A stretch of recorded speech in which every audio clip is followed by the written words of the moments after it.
That makes no you're sense. Making the best. You're making the best case argument for atheism I've ever heard. How? That God is what we experience in the universe is what we would describe as God. It is the definition of everything atheists have ever argued to me. I'm not even making arguments to you right now. All I'm doing is expressing to you God that is not all powerful. No, the opposite. You said God can't create a boulder he cannot lift. No, because every single priest do you know what and theologian I've talked to has said the opposite. No, none of them. Their dogma literally would prevent them from defying the nature of God. Not a single theologian on planet Earth who's a priest has ever said to you, Tim, God could create a God more powerful than him. That never happened. No, they said it's not possible.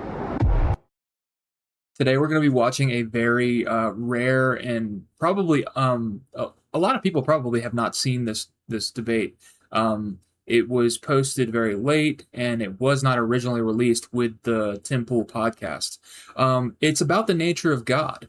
And they're discussing what many theologians over the years have believed to be the nature of God. God reveals himself to us in Scripture and in a lot of different ways. And there is an ontology to God.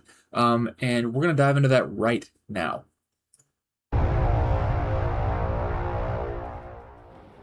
So my question is for Andrew, and hopefully I can at least partially satiate your desire to argue. So this is kind of going back to when you were here with Tim last time, and you were talking about the existence or not of rights. Yes. And so a friend of mine who is also a fan of yours, who showed me some of your videos. So the first one was your conversation with Dave Smith. We've kind of had a prolonged conversation about the existence of rights, him taking more of your perspective, I'm disagreeing. And then we were both kind of interested to see what you would say with this. So we'll start with what a right is. Yes. Okay. So I'm totally down to agree with you that a right is an entitlement without duty. Okay.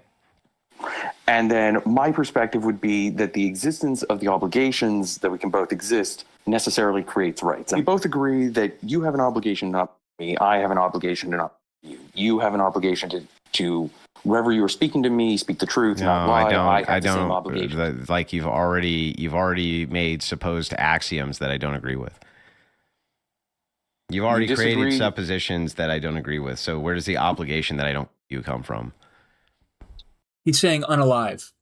That I have an obligation to not unalive you, and you have an obligation to not unalive me. That's what he's saying.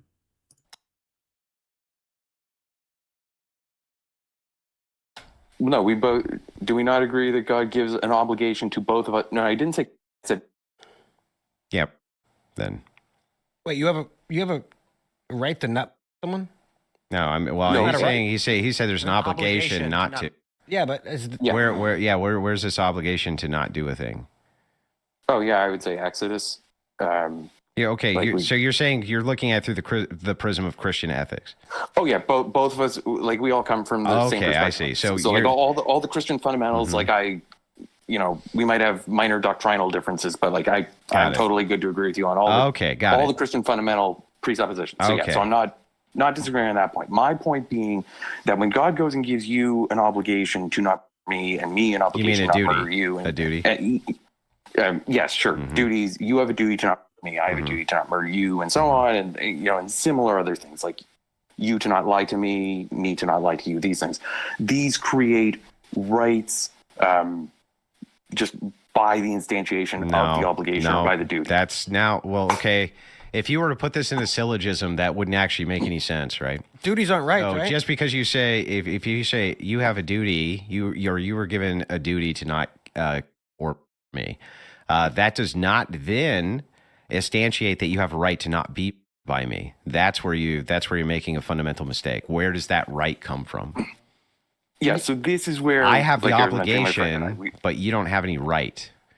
They only have the right to defend themselves. Don't even have a right to do that. Well, you can defend yourself, or does it become a right? So the thing is where does the duty form into the right process? That's what I'm asking. Yeah, it's that you basically can't have one without the other. How? Why not? So I would say, well, I guess I would start with, I have then an entitlement to not be, and we could go and look at particulars of biblical. But I'll just say this. It sounds to me like you're not a Christian.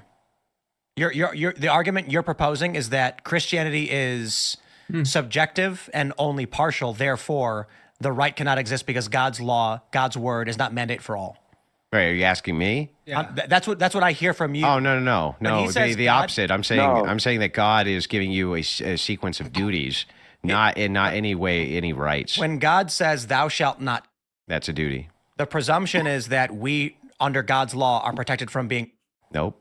Wait. Where's that presumption? I don't know if the presumption is that God has ordered you not to. Yeah, that's right.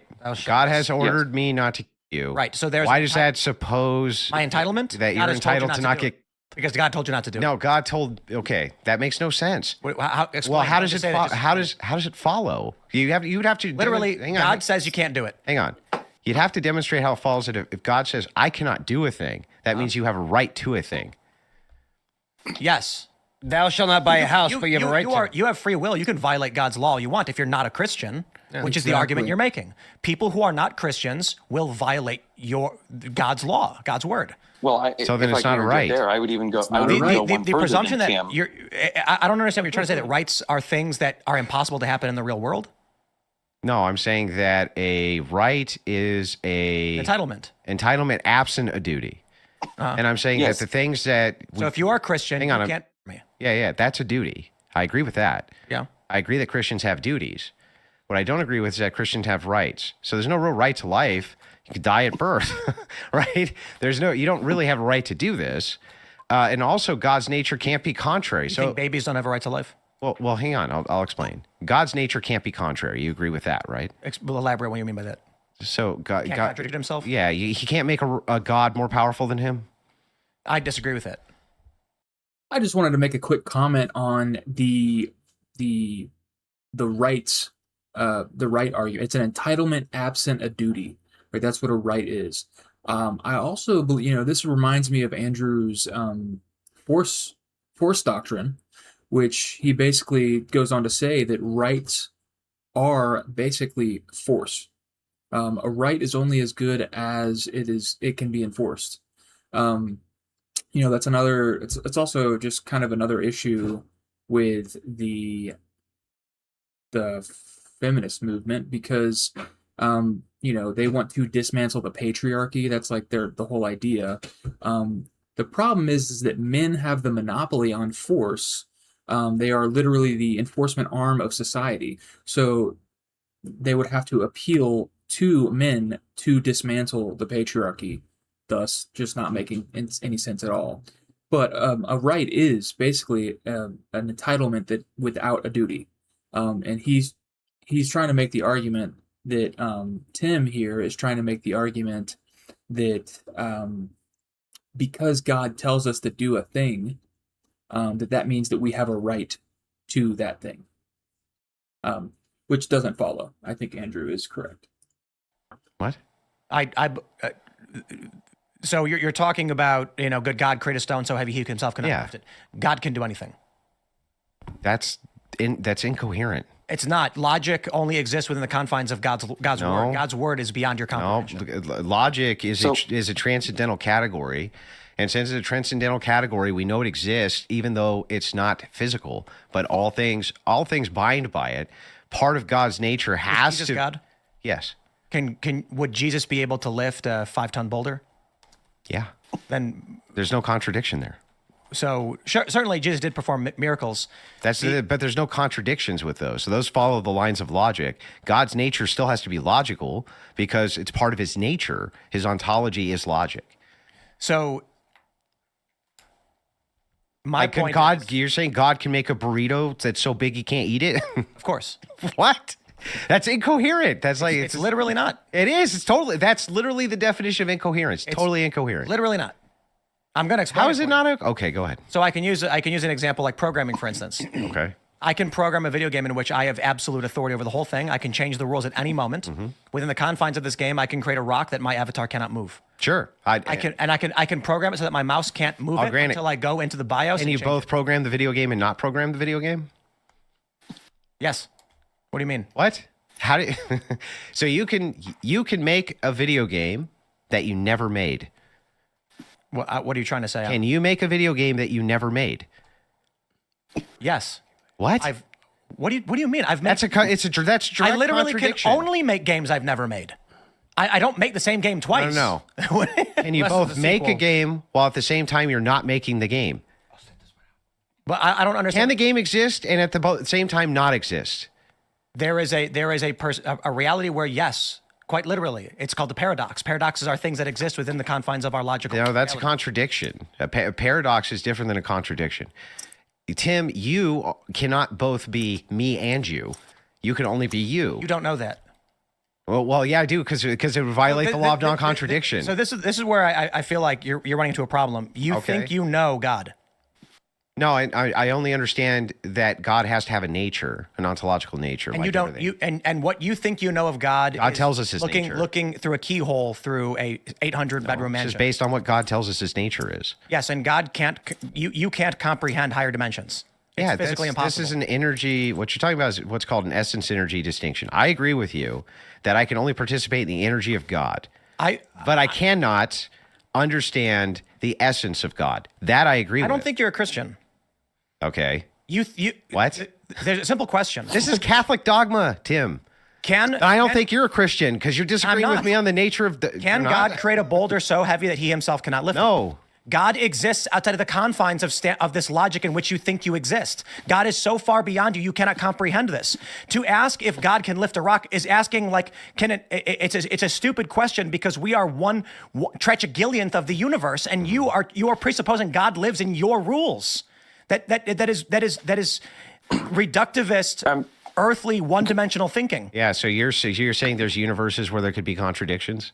I'm saying could I interject here with a question? So have you guys ever heard this question? You know, the whole can God create a boulder so heavy that, you know, he can't lift it?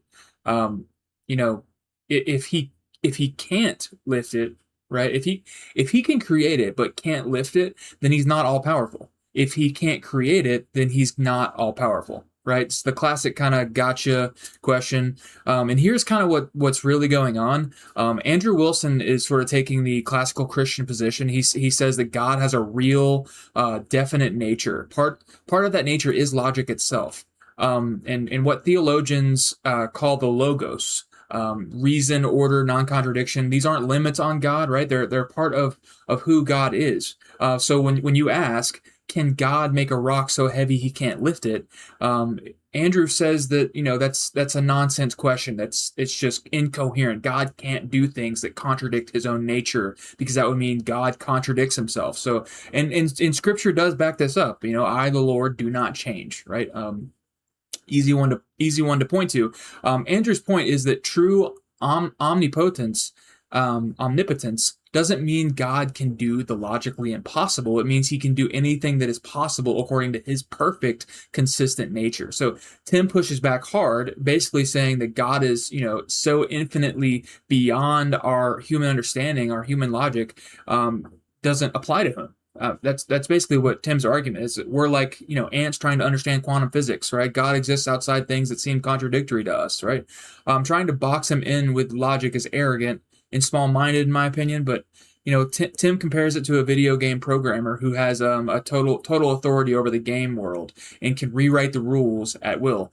You know, and so, you know, if you're going to ask who's right in this situation, I think that debate, you know, has raged for centuries among philosophers, and I personally think that Andrew has a more sound argument.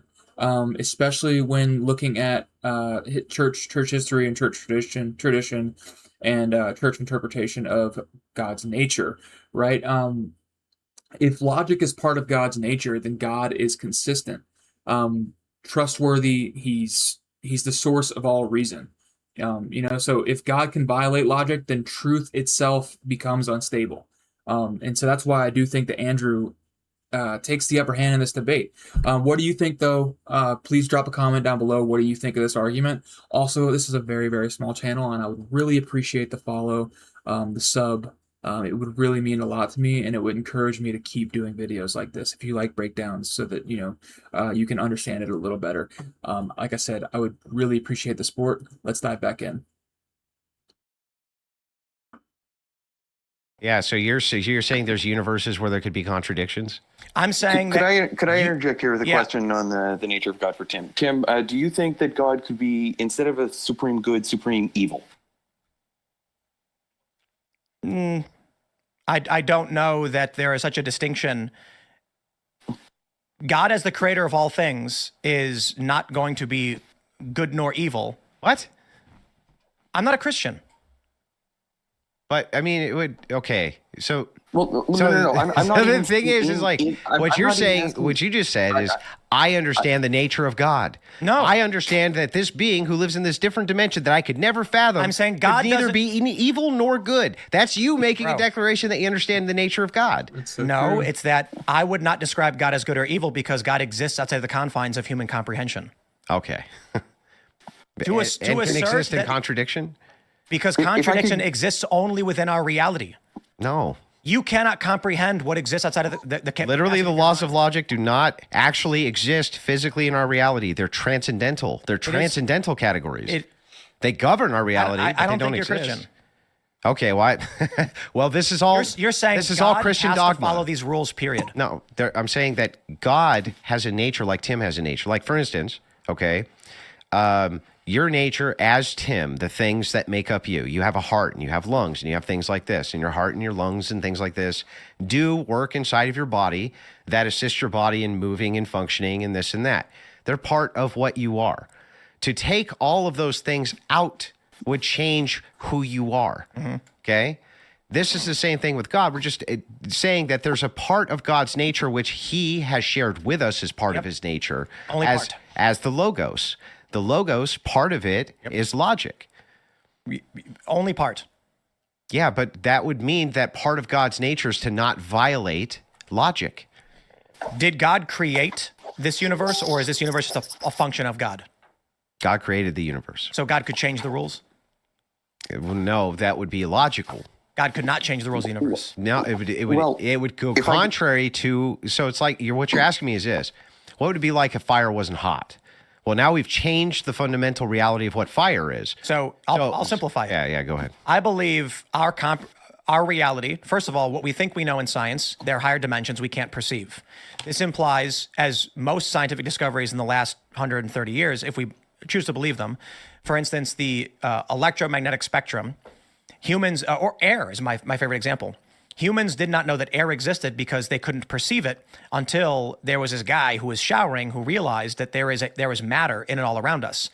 There have been numerous instances where humans realize that things we can't perceive exists. Mm-hmm. And that is indicative of humans don't know nearly enough about the universe, and that we do know. The discovery of the charged electromagnetic spectrum revolutionized human thought because we didn't realize that what we touch, smell, see, and hear as reality is less than a millionth or a billionth of what reality actually is. Or a trillionth. Or a trillionth. Who knows? Yeah. And not understanding dark matter, we are a speck in a massive universe on the ass of a mosquito relative to what God is or could be. Humans saying, I know the nature of God is arrogance that defies the idea of what we know we are limited in thinking. That is, the average person thinks infinity is a number. Yeah, but that makes go to the average person. That makes no sense because all the things that you're saying right now and attributes are trying to define the nature of God, even though you don't think you are. If you're saying, so for instance, if you say want to put God in a box, I'm saying God no, it's the opposite. So if you say God is so complex you can't understand it, you have actually given me criteria for the nature of God. If you say God is timeless, the lack of knowledge. Yeah, if you say God is timeless, you've given me criteria for the nature of God. If you say God exists in the 19th dimension, you have now expressed the nature of God. So what we're doing is the same exact thing. I'm expressing to you the biblical nature of God. What God expresses to us is part of his nature. You're making an atheist argument to me. It's not atheist. So it's the opposite. It's dogma. Atheists are the ones who argue to me that the universe is mathematical, logical, cold, and it is what it is. It is functions as such. No, they're physicalists. And Einsteinian God, which is an atheist view, is the view that God is a God of science and that exists as some form of the universe. And then my view of God is that God exists beyond, and that our concepts of physics are just components of what God has created, and God is likely beyond our own perception and comprehension. But you've said a bunch of things here that have entailments. God creates. Mm-hmm. So we know that for sure, right? And in science, nothing can be created. So if God creates and God was the first thing, then that means God was uncreated. Yes. Yeah, so if God was uncreated and God create. Now we know something about the nature of God. Certainly. Yeah. So this is my whole point. And so we could say the same thing, right? Same thing here. I think you're an atheist. Okay. Well, that makes no sense. You are making the best case argument for atheism I've ever heard. How? That God is what we experience in the universe is what we would describe as God. It is the definition of everything atheists have ever argued to me. I'm not even making arguments to you right now. All I'm doing is expressing to you God that is not all powerful. No, the opposite. You said God can't create a boulder he cannot lift. No, because every single priest do you know what, and theologian I've talked to has said the opposite. Yeah, no, none of them. Their dogma literally would prevent them from defying the nature of God. Not a single theologian on planet Earth who's a priest has ever said to you, Tim, God could create a God more powerful than him. That never happened. No, they said it's not possible. You claim to understand the power of God is arrogance to assert that you know what God I'm not saying what do. the power of God is. I don't know exactly what the limits of all powerful are. No, you're saying this reality is a part of God and is what it is, and it's uncontradictory and unchanging. Yeah, no, I'm just saying that the laws of logic, right? The law of identity, the law of non-contradiction, the law of excluded middle are part of the nature of God. We know this because this is how God created everything and how God expressed to us he creates. So if that is the case, we can understand that that's part of God's nature.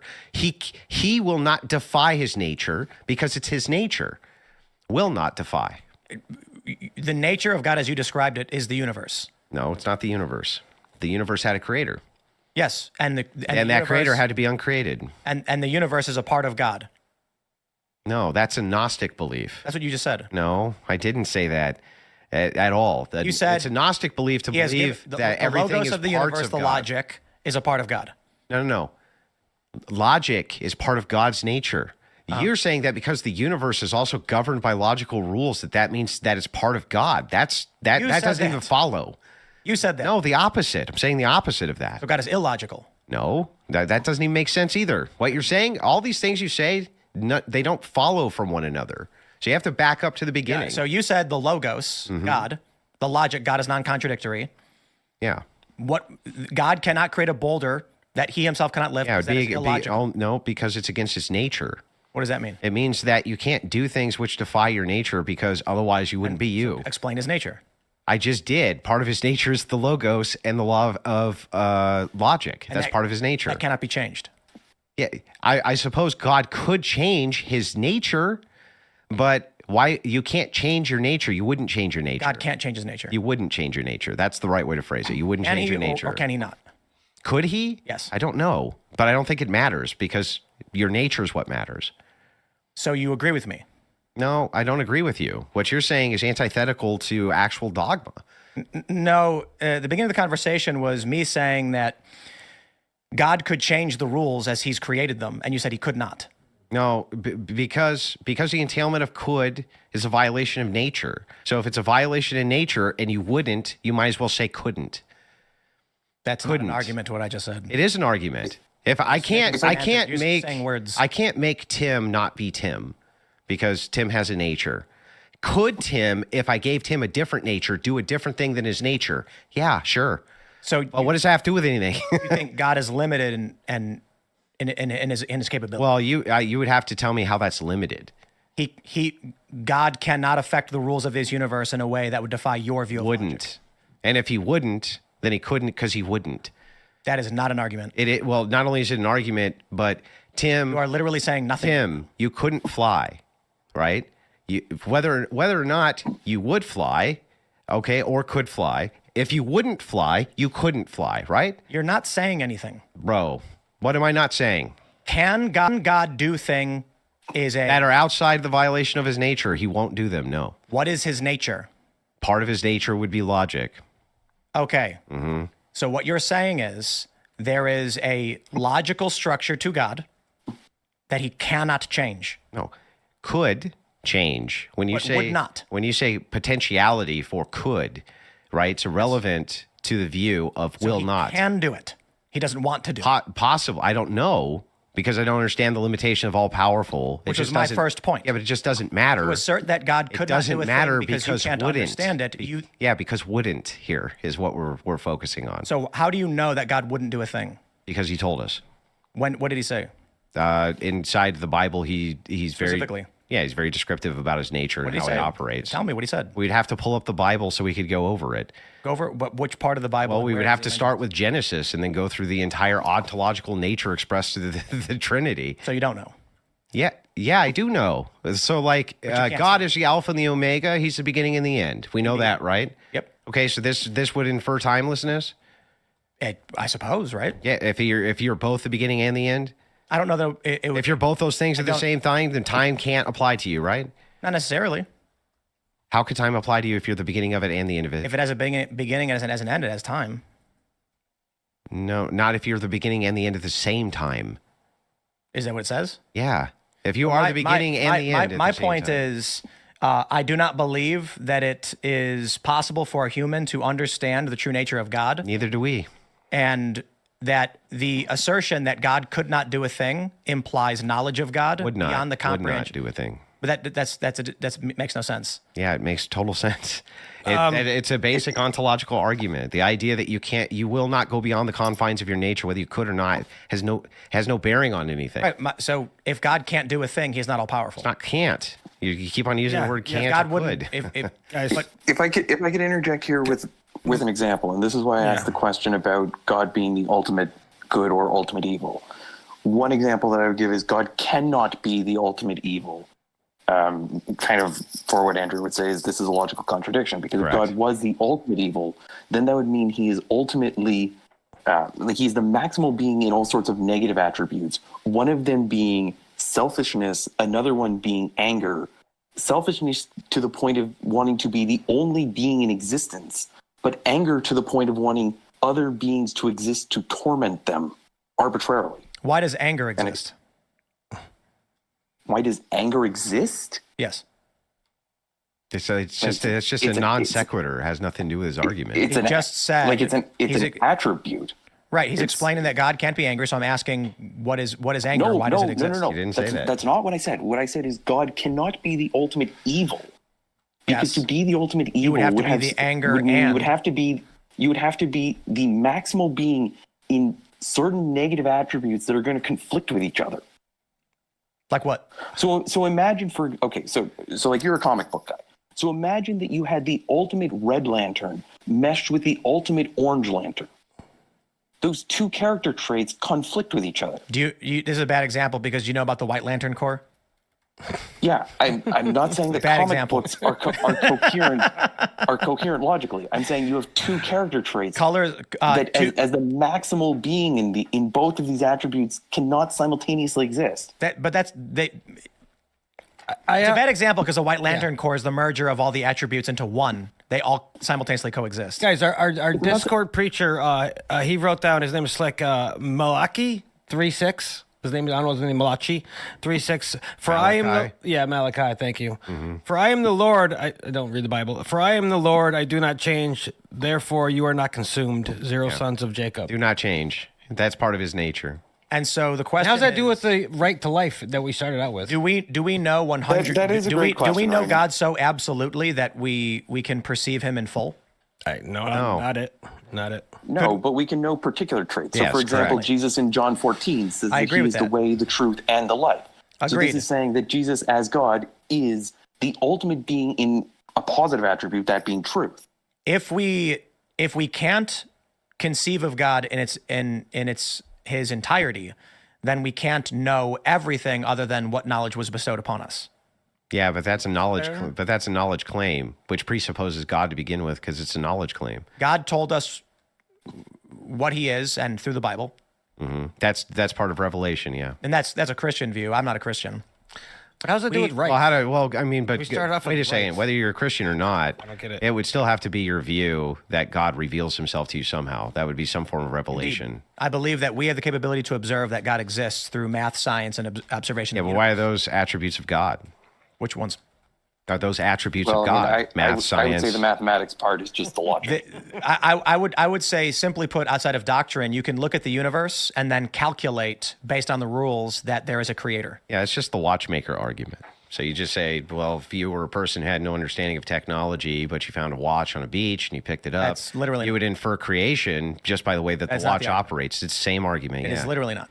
Yeah, or you can say that mathematically, if you changed even one little teeny tiny thing, the entire universe would be thrown into disarray. What's the argument? The argument is that there is negative entropy, and there is entropy, and that entropy only exists in greater elements of entropy.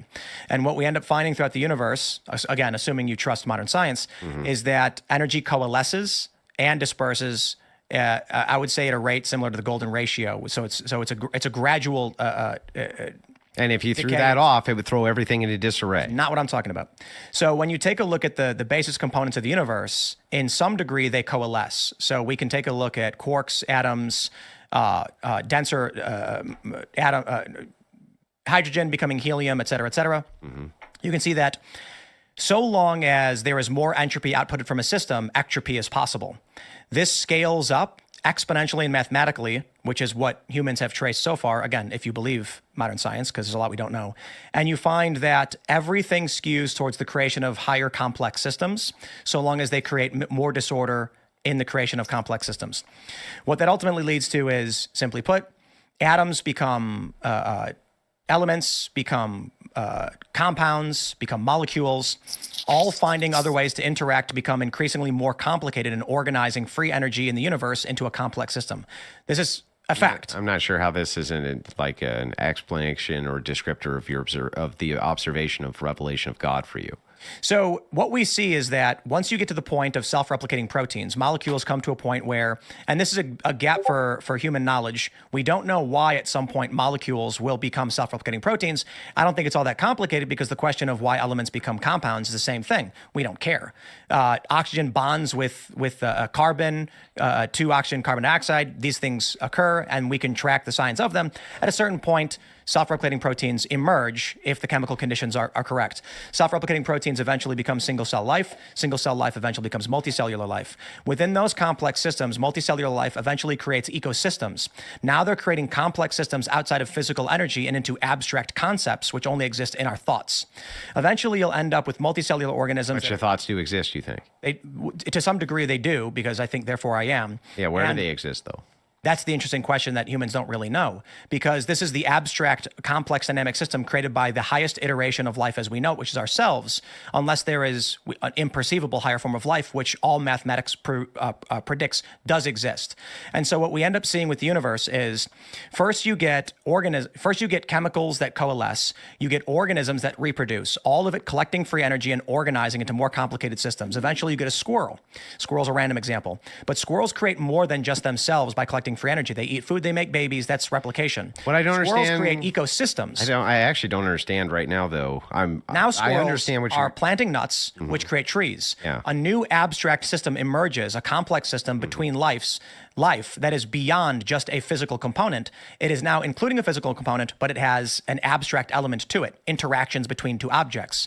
That accentuates further into the manipulation of an environment, which a lower life form would probably be a beaver. Yeah, but how is any of this? What I don't understand, right, is those systems you just described, you've observed. So beavers, those you've observed, start manipulating their environments and creating complex systems outside of life itself, where they're actually building dams. Dams interact with the environment in a way that's not necessarily life, but it collects free energy. Ultimately, we arrive to humans, where humans do something interesting in the creation of complex systems. They not only self-replicate, they not only create ecosystems, but they create abstract concepts to an extreme degree of complexity. And they not only do that, but they create internal micro simulations, which is computers and technology. All of this mathematical trend predicts higher forms of life beyond the capability to create abstract concepts, complex systems. Mathematically and probabilistically through observation, we could conclude the likelihood that life that exists beyond us, that has the capability to create systems of the universe itself, is more likely than not. So that in and of itself is a simple view of modern scientific observation into there is, in most likelihood, a life form of some sort or something beyond life that is a complex system that exists beyond us, that has the capability of not just creating abstract complex systems, but of creating complex systems itself. The singularity. The math points to a singularity of one ultimate power that has the capability to. And that's what you believe is God. I believe that it is suggestive of a God. My view of God is probably slightly beyond that.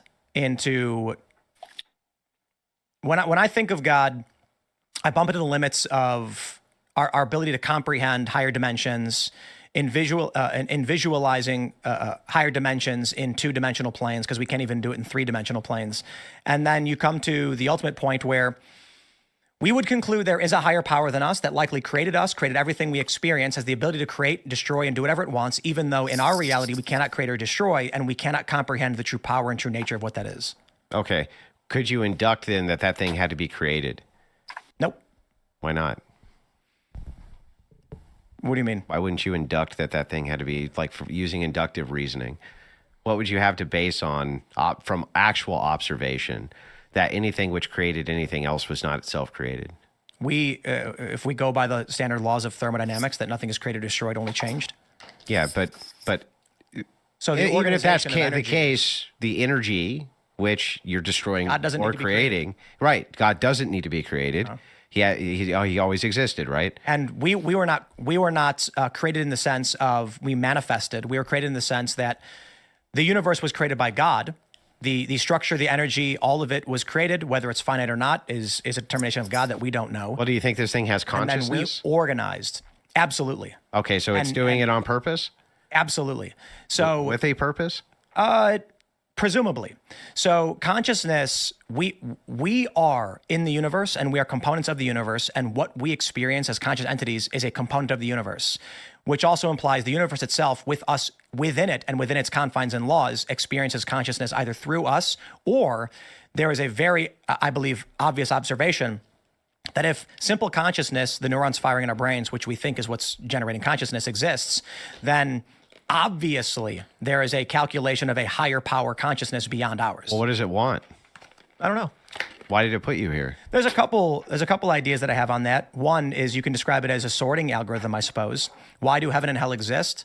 Well, the Christian... You think hell exists too? Absolutely. But I wouldn't describe it as fire and pits of inferno. I would describe it as, if we look at the universe and we look at the choices we are given, free will, and we take a look at, I would say, trying to learn off Christian or just general religious dogmas, because I do believe that humans and life has a general understanding until it's socialized out of them, or they're broken from it. I do believe people can know God exists, but society today tries to make you erase that from your mind. Well, this is really strange, though. You think we have free will too?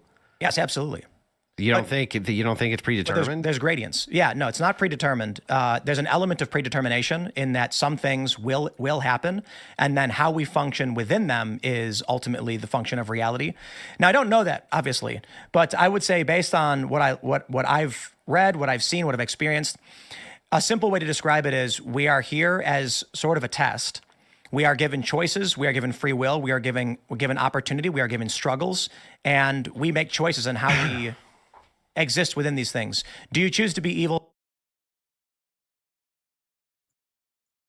So this, to me, sounds like just a God that Tim Pool sort of made up. It doesn't really sound like it's grounded in any sort of historical proof or any sort of theological findings. It just seems to me that he has sort of taken all these different ideas about what God could be, and that's sort of a God that he created in his mind based on scientific discoveries, and it's basically